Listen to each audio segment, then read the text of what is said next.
वक्रतुंड महाकाय कोटि सूर्य समप्रभा निर्विघ्नं कुरु मे देव सर्वकार्येषु सर्वदा।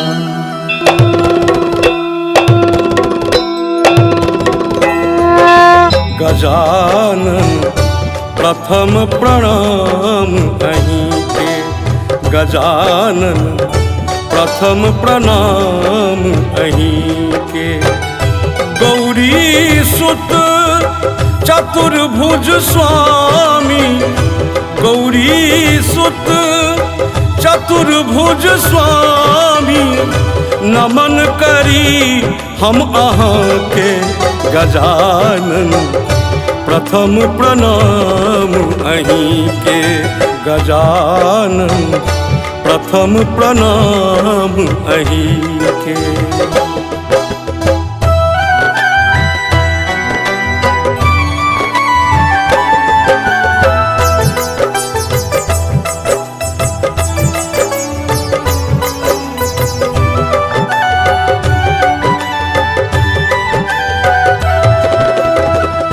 पंचपात्र सो स्नान करायब, अक्षत दूधि सिंदूर चढ़ायब।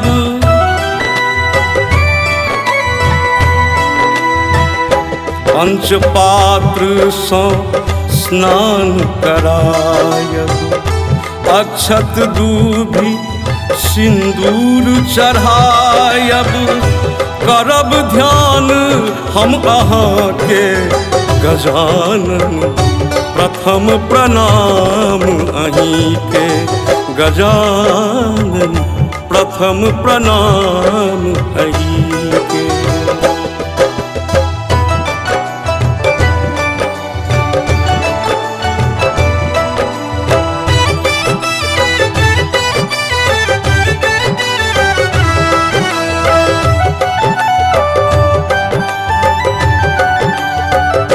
मोदक संग जम्बू फल लायब, बुद्धिनाथ के भोग लगायब।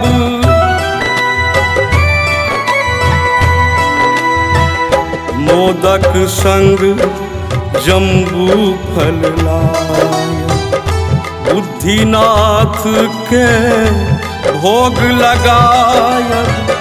विनय करब हम अहाँ के, गजानन प्रथम प्रणाम अहीं के। गजानन प्रथम प्रणाम अहीं के।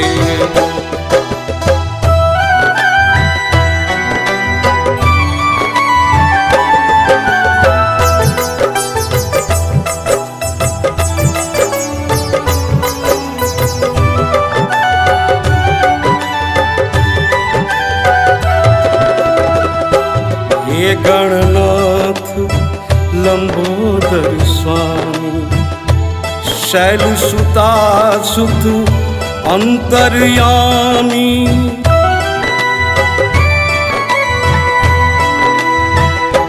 हे गणनाथ लंबोदर स्वामी, शैलसुतासुत अंतर्यामी। छोड़ब को ना हम अहाँ के, गजानन प्रथम प्रणाम अहीं के। गजानन प्रथम प्रणाम अहीं के।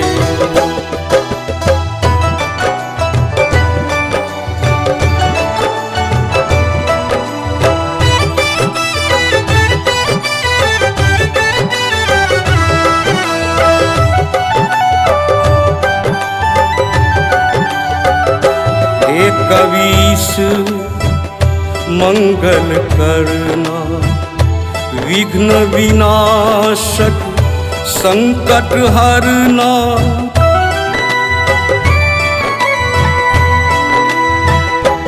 हे कवीश मंगल करना, विघ्न विनाशक संकट हरना, करु कृपा हम दीनन के गजानन, प्रथम प्रणाम अहि के गजानन, प्रथम प्रणाम अहि के।